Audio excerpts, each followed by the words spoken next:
You are unconditionally worthy and lovable, and nothing that you do adds to that, and nothing you fail at takes it away as well.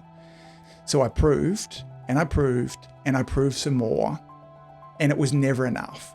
Because it was never going to be enough, because I was trying to solve a soul problem with a performance solution. What I'm describing here is not one thing, it's two. And the confusion between them is the result or the root of two completely different problems. Like one of those problems or one of those results is the man that's grinding himself into the ground at 50 and the 25-year-old who can't understand why the world won't reward him just for existing. Now, we told a whole generation that they had soul worth, that they're enough, that they're loved, that they're valid, and we forgot to tell them that lived worth is still required, that their community still needs them, that the acceptance that they've been given at the soul level comes with a responsibility at the human level.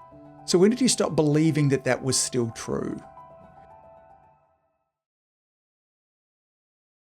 Now, most men spend their entire life trying to fill a void and reaching for completely the wrong thing to try and fill it. They're reaching for more money, more achievement, more proof that they're enough. And it never lands because they're trying to solve the wrong problem.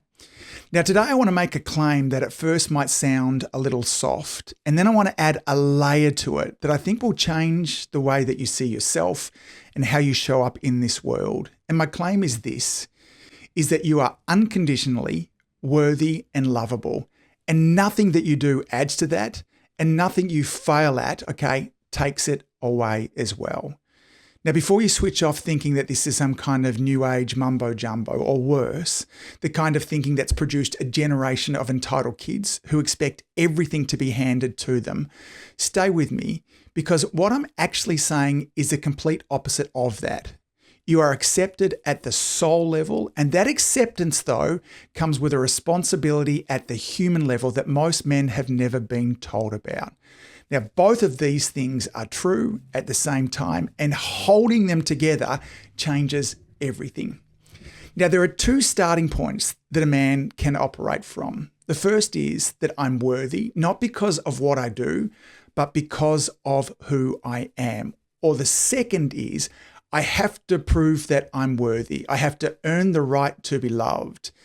And I want to tell you which one of those I was standing for most of my life. Now, if you heard episode number 1, you know the moment that I'm probably talking about here. I was 10 years old and I was walking out the door to go and live with my dad. And my mother, sitting in the chair, said to me as I left, "If you leave me, I never want to speak with you again." Now, that sentence became the operating system that I ran on for the next 40 years of my life. I carried it into school, into sport, into my career, into the chiropractic practice that I built, twice voted chiropractor of the year, and to every achievement that I chased after that as well. Some part of me from that day forward has been trying to make sure that nobody ever says those words to me again. So I proved, and I proved, and I proved some more. And it was never enough, because it was never going to be enough, because I was trying to solve a soul problem with a performance solution, okay? Now, let me tell you what I mean by a soul problem. So I want to begin by asking you something. I want you to think about the first time that you held your child, okay? If you're a father, I want you to really go there for a second. For me, it was with my daughter, Mackenzie, okay? We were in the hospital and I can see the big Jason recliner in the corner of the room. I sat down in it. They placed Mackenzie against my bare chest and the two of us just slept for 15 minutes. It felt like an eternity, but it was the richest 15 minutes of sleep I think I've ever had in my life. And I can remember being aware in that moment of her perfection, okay? Not what she was going to do, not who she was going to be, not what she was going to achieve as well, but just what she already was, completely perfect in that moment, right there in that moment. Now, she hadn't done a single thing to earn anything that I felt. She couldn't, because she was literally only minutes old, and I loved her completely. Now, I know what some of you are probably thinking at this stage. Of course you loved her. She was your daughter. It's biology. It's instinct, okay? That's different. So let me ask you something else, okay? Have you ever been in a room with somebody else's newborn, a baby that you have no connection to, no biological stake in, okay? No reason to feel anything for, and felt it anyway? That instinctive tenderness, that sense of wonder, that recognition of something utterly perfect just by virtue of it existing. Now, that's not biology. That's not projection. That's you recognizing something real in a child, something that has nothing to do with who their parents are, what their family they were born into, or what they're going to do in their life, okay? This is soul worth. It's already there. It's already complete before they've done a single thing to earn it. Now, here's the question I want you to sit on, okay? You were that baby once. That perfection was yours. That unconditional love was yours. You arrived into this world completely worthy and completely lovable without having to lift a finger to earn any of it. So when did you stop believing that that was still true? Now, what I'm describing here has a name, and I'm going to call it soul worth, okay? Because soul worth is who you are at the very deepest level. It's your essence. It's the part of you that existed before you built anything, achieved anything, or even proved anything. In the eyes of your maker, God, spirit, the universe, whatever word makes you not want to turn off, you are loved completely and unconditionally. And nothing that you achieve adds to it. There's no amount of money, no level of success, no number of deals or titles or trophies that increases your soul worth by a single point. Now, here's a point that many men find hard to believe. There's also no failure, no mistake, and no rejection that takes it away either. It doesn't go up and it doesn't go down because it just is, okay? You were that baby in the recliner, and that hasn't changed. It's just got buried. Now, I want to be careful here because I can already hear the objection that's possibly ticking around inside of your mind. If I'm telling you that you're unconditionally worthy, that nothing that you can do changes it, isn't that exactly the thinking that produces a generation of young people who expect everything to be handed to them, who feel entitled to the things that they haven't earned, who've been told that they're enough just as they are, so they've decided they don't have to do anything? And if you're thinking that, that's a completely fair objection, and I want to address it head on. What I'm describing here is not one thing, it's two. And the confusion between them is the result or the root of two completely different problems, okay? One of those problems or one of those results is the man that's grinding himself into the ground at 50 and the 25-year-old who can't understand why the world won't reward him just for existing. So let me give them names, okay? The first is what we've been talking about. It's soul worth. It's unconditional. It's given. It's unchangeable. It's who you are before the world got a hold of you.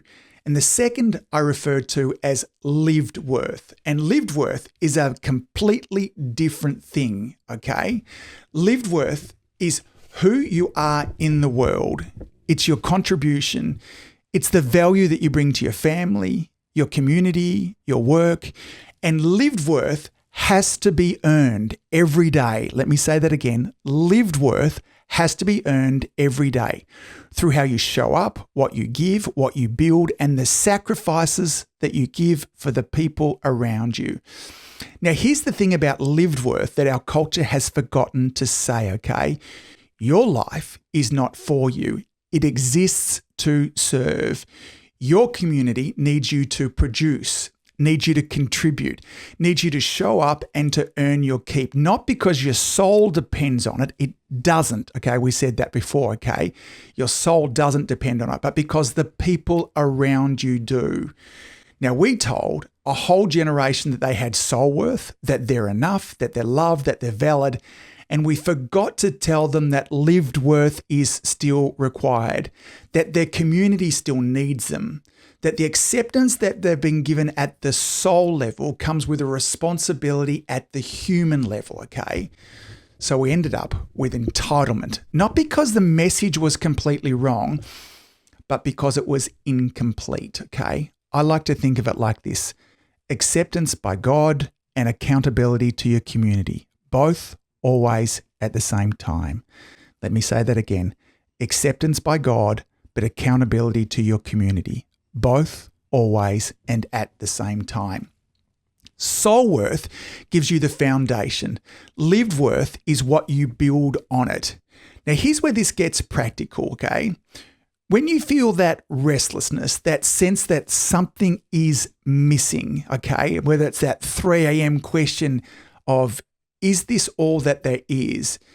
It matters enormously which level of hunger that is coming from, because the pathway to feeling a soul worth, okay, is completely different to feeling a lived worth void, okay? So they're different paths that get us feeling the soul void, okay, versus the lived worth void. And if you don't know which one that you are calling out, you'll keep reaching for the wrong thing, okay?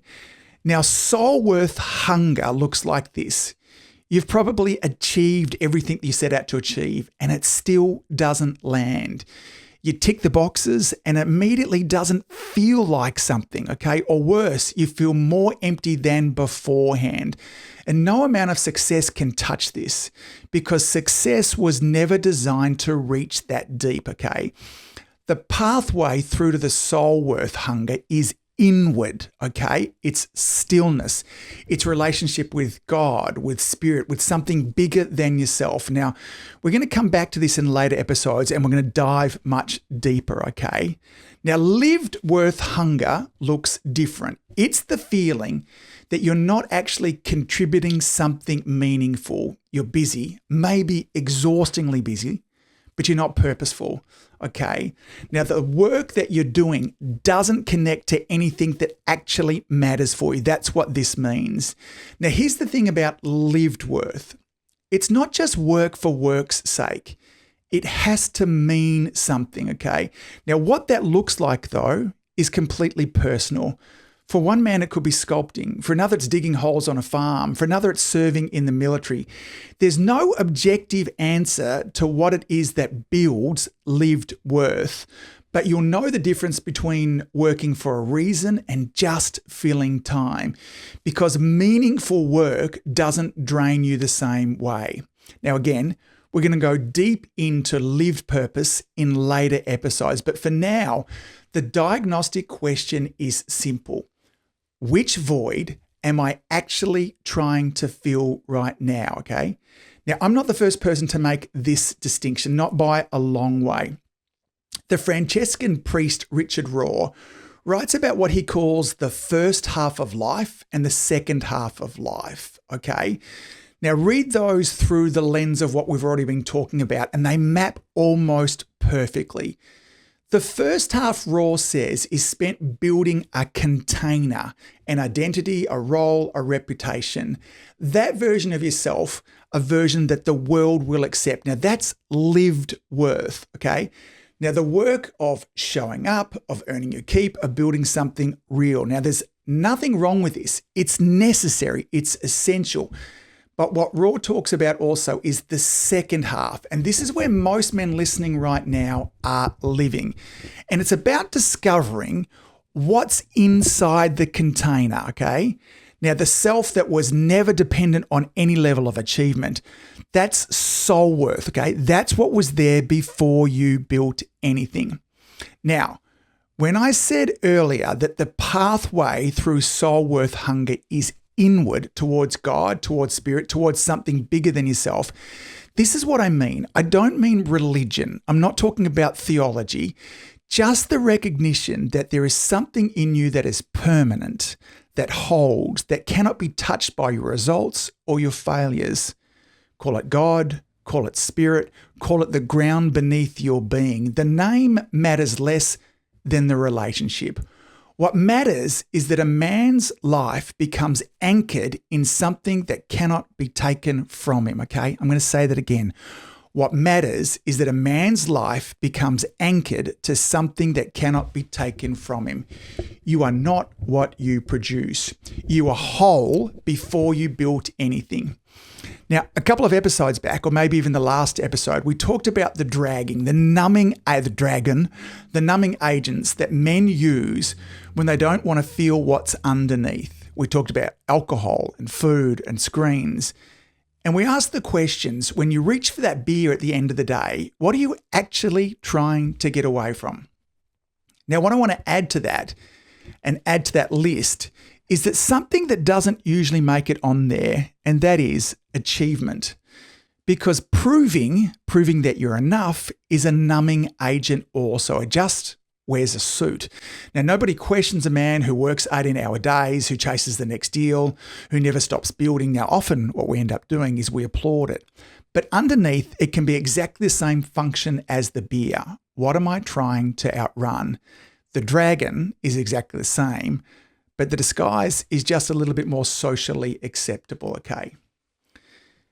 Now, I've wrestled with something here, and I want to be honest with you about it. For a long time, I told myself that the drive to prove myself, the proving engine as I often refer to it, pushed me further than I would have gone otherwise.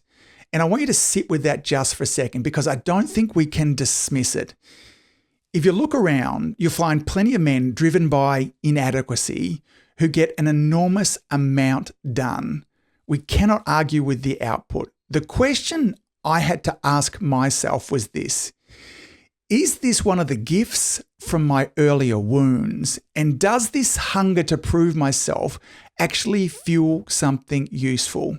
Now, I sat with that for a long time, and here's where I landed. I think I was wrong. I thought it pushed me further, but when I really stopped and examined it, when I asked myself, what evidence did I actually have that a man operating from soul worth would have actually done less? I couldn't find any, okay? In fact, I think I would have even been more productive, done more, had more impact, because there wouldn't have been the constant undercurrent of imposter syndrome pulling against me. I wouldn't have been building with one hand while the other hand kept checking if people approved. I would have been giving from a cup that I knew was full. And a man that knows that he is worthy and lovable, who isn't looking for external acceptance to confirm it, takes more risks, puts himself out there more, serves more generously, because the thing that's holding him back isn't a lack of drive. It was the fear that if he really went for it and failed, the verdict of him not being enough would be confirmed. Now, proving fuel produces output, but it also produces a handbrake as well. And soul worth removes that handbrake. But here's the question I couldn't stop coming back to. If soul worth fuel has no downside, if a man building from fullness takes more risks, serves more generously, and doesn't need the result to validate him, then what's the cost of never finding it? What is it that happens to a man who runs on the proving engine flat out for 20 or 30 years and never reaches the finish line, but just keeps on moving? So let's take a look at what's happening around us. The rates of anxiety in men are climbing through the roof. Depression is being medicated at levels that we've never seen before. Men are withdrawing from their marriage, from their kids, from themselves. And underneath all of it, okay, I'd argue, is the same thing. A man who's been running hard towards a finish line that was never going to give him what he was actually looking for. And at the far end of that road is a statistic that I just cannot ignore. Suicide is the leading cause of death for Australian men under the age of 45. 3 out of 4 people who die by suicide in this country here are male. Now, this is not sitting next to a culture of men who feel held, loved, and grounded in their own worth. That is what happens when men have been running on the proving engine, flat out, no finish line, for 20, 30, or 40 years without ever finding exactly what they were looking for. Now, the engine produces, okay, but the engine also destroys. So here's where I've landed. It was never about the drive. The drive is not the problem. It's what's fueling it. But I want to be careful here as well, because this is where we can trick ourselves, and I know I've tricked myself. A man can here stop proving and start making an impact and immediately use impact as the next proving vehicle. I'll serve my community, and when they see what I've built, they'll finally confirm that I'm worthy. This, folks, is the same engine. Maybe a little bit more virtuous disguise, okay? It's one step elevated from pure achievement, but the same hunger runs underneath it. So the distinction isn't really proving versus impact. It's where the fuel is coming from. An empty tank, soul worth not yet found, still searching for external confirmation, will use anything, achievement, status, even service and generosity. All of it pointed back to the same question: do you see me and am I enough? Now, a full tank is different. When a man knows his soul worth, when that's settled, not as a concept, but as something that is actually found, what flows out of him is genuinely for others, not because he needs them to see it, not because the impact will confirm something, but because he has something real to give, and giving is its own reward, okay? The question is never what you're building, it's what you need to get back from it. The question is never what you're building. Don't ask what you can prove, ask what you can serve, and then check honestly with which tank this is coming from. So how does a man actually make that move? Because I want to be straight with you.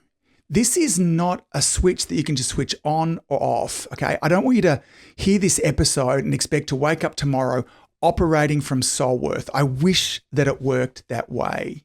Now, Nathaniel Branden spent his entire career studying how self-worth actually changes in a man. And he was clear, it's not a feeling that you wait around for. It's built through practice, by actually doing things, through conscious repetition, through choosing day after day to act from a different premise of who you are. Now, the gap between I'm unworthy and I'm worthy is too big for us to be able to jump in one go, and that leap just will not hold. So you have to build a bridge instead. You need to start where you actually are. I couldn't begin by just saying I'm lovable and worthy and therefore get on with my life. That was too much. And so I used a bridging statement, something like this: I'm learning that I'm worthy and lovable, or I'm open to the idea that I'm worthy and lovable, okay? This is something that I would say again and again, and I want you to start to say it. Say it today, say it tomorrow, and the day after that. Not because you'll believe it then as well, but because repetition is how belief changes at the level of where it actually lives. And when you slip back into proving, and you will, it's important that you don't punish yourself for it, because that pattern has decades of momentum behind it. And catching it is the work, okay? Not as a failure of the work. Now, before I give you some questions that will also help you with this as well, I want to say something about how to use them. Now, for me, journaling has been one of the most powerful tools in my entire personal growth process. And the reason for me is simple. It gets my analytical mind out of the way. When I sit and think, my educated mind runs the show. It rationalizes, it defends, it finds reason why the old story is still true. But when I sit down with a pen and I just let it go, something different comes through me. It's a deeper part of me, what I call my innate mind, the part that already knows. And when I read back over what I have written in those sessions, it's often profound. Things I didn't know that I knew, clarity that I could not have reasoned my way into. Now, this matters because of something that I said earlier. Everything that you're looking for is already inside you, okay? The David is already there inside of the marble. The answers that will get you to soul worth and lived worth are inside of you. This process is designed to help you find your answers that are already there. So what I'm going to encourage you to do is find a quiet place, put the phone down and just write. Don't edit. Don't overthink. Just let whatever comes come. And I'd encourage you to come back to this over again and again over the next couple of weeks, not just once. The first answer is rarely the deepest one. soul worth is about going inwards. And here's the questions that'll help you to understand and connect with that soul worth as well. Question number 1. When did I first learn that love had conditions attached? What was the moment and what did I decide about myself from it? Question number 2. What do I believe I would lose if I stopped proving myself? And what am I afraid would actually happen? Question number 3. If I already really knew that I was worthy and lovable, what would I do different tomorrow? Question number 4. When have I felt most at peace with who I am, independent of what I am achieving and what was present in that moment? And the 5th and final question, what would I say to a 10-year-old boy who believed he wasn't lovable enough? And could I say that to myself? Now, if we want to explore the idea of lived worth, this is about going outward, okay? And these 5 questions are designed to help you there. Question number 1, what do I do that genuinely serves others? Not for recognition, but because it matters to me that it gets done. Question number 2, if nobody ever saw the contribution that I was making, would I still make it? What does my answer tell me about which tank I'm drawing from? Question number 3, what did I come here to give? Not what I come here to achieve, but what did I come here to give? Question number 4 is this, who needs what I only can offer, and am I offering it? Okay. Now, during this process, in the days and weeks that follow, you're going to catch yourself slipping back into proving. And when that happens, don't make it mean anything. Just notice it and name it and come back to these questions because the answers are in there. They've always been in there as well. Now, let me take you back to where we started today. I carried that sentence from my mother for nearly 40 years. Now, she passed away not long ago, earlier on this year. And I want to tell you something about the end of that story, not the details, just the things that actually matter. I got a chance to speak with her once while she was unconscious and once after she'd actually passed, okay? It was just the two of us in the room lying together on her bed. Now, both of those conversations were profoundly healing, okay?